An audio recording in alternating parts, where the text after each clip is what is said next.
what did you take from this data point as we are trying to put together that picture amid a government shutdown with a lack of data?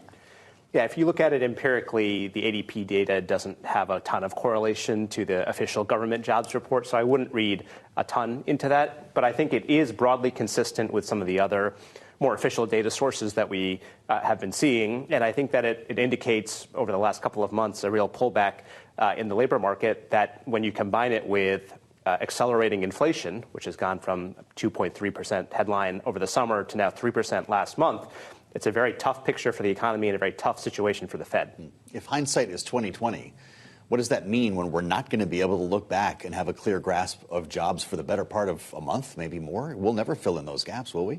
Yeah, it's concerning that we don't have that data. It's one of the unfortunate consequences of the shutdown that we've had. Luckily, we'll be back on track, it looks like, starting next month, and we'll get a better picture of where things stand. It's also complicating the Fed's life. They have to take the highest quality data into consideration as they try to project out where the labor market's going to be and where inflation's going to be. So what's the Fed supposed to do in December? Hold a seance, or will they have new data to work with?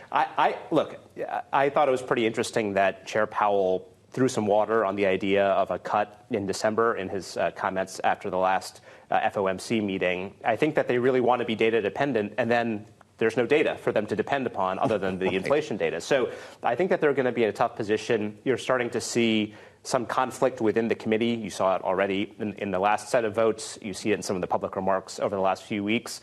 I think it's going to be a very close decision, and I think some of the assumption that there's automatically going to be a cut in December, I think it's a little bit far-fetched. Wow. Well, of course, the backdrop to a tough decision for the FOMC are the tariffs and tariff policy. And I wanted to get your thoughts on this idea floated by President Trump that we could see $2,000 tariff rebate checks. What sort of impact would that have on the economy? And is this feasible right now when we're looking at the numbers being brought in and how tariff revenue is already being distributed? Yeah, look, I think that the odds of something like that happening are under 1%. I think it's highly, highly unlikely. It's another one of these Trump ideas that he floats, like the 50-year mortgage that slowly fades off into the ether as it gets exposed to reality.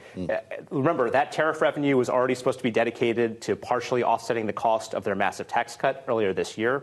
It was supposed to absorb about $1 trillion out of the $4 trillion headline cost of that. And then on top of that, the Supreme Court, if you listen to the oral argument, was very, very skeptical of Trump's tariffs. And if I were a betting man, I would be betting on the idea that those tariffs are going to be struck down, which would then be followed by a refund. So a lot of that tariff revenue is going to go out the door, not to Americans in $2,000 checks, but back to the companies that paid it. Let's get into the 50-year mortgage. You brought it up, so I have to. This is what the president said about this concept last evening on Fox News. Listen. It's not even a big deal.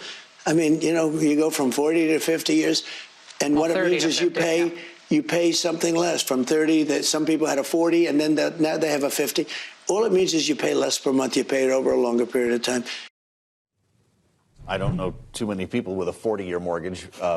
Maybe you do. But what would this mean for affordability and effectively nailing people in place? Yeah, look, if you look at the numbers for a typical mortgage, the average home price in this country is about $400,000. So if you look at a $400,000 house with a 6% interest rate, you're right, a 50-year mortgage saves you about $200 a month relative to a 30-year mortgage. But over the course of your 50 years of repaying, you're going to pay $320,000 more. Okay, so you're trading a small improvement in short-term affordability for a very long-term cost. And to me, the real question that this raises is, why are they floating all of these gimmicks on housing instead of trying to do something on housing affordability that we know will work? Where's the Republican investment in housing supply so that we can build more affordable housing in this country? Where's some of the zoning reform and regulatory relief? They control the Congress and the presidency, and they're not actually pursuing any of these housing affordability ideas that have been proven to work. Well, the administration says their deregulation push is coming. So is it just not coming soon enough? I mean, look, I think it's a drop in the bucket compared to some of the broader structural problems that we have in this country. We have a gap of several million homes relative to demand. And what we tried to do in the Biden administration was pass a law that would have built 3 million new affordable housing units across the country. Unfortunately, that was blocked in the Senate. Again, they control the Congress. They may be able to run up that hill and do better than we did. I hope that they do, honestly, because I think it's an important thing.